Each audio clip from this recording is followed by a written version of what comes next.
Dai nudi piedini, le vesti a brandelli, guardava i gioielli in un gran magazzino.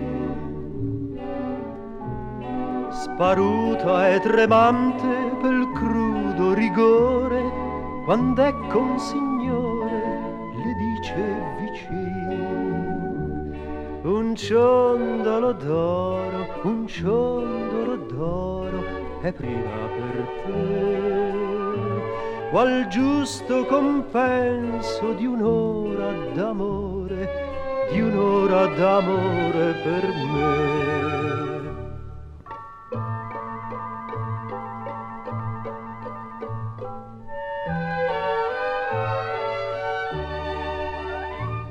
Voltando il visino, perplessa, esitante, al furbo galante non seppe esitar.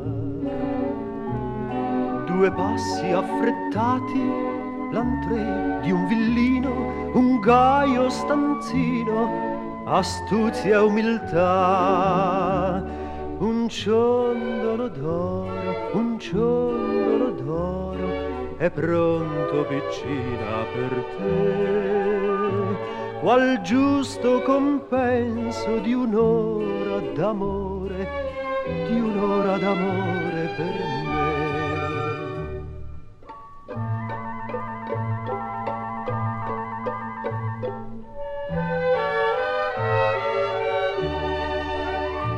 Ne uscì dopo un'ora col ciondol donato, lo sguardo offuscato, sul viso il rossor. Le parve la gente ridesse ed incanto, scoppiando in un pianto, quel ciondol gettò. Vil ciondolo d'oro, vil ciondolo d'oro, perché mi illudesti così? Per te ho dato tutto, ho perduto il mio onore, per te dissi a un vile di sì.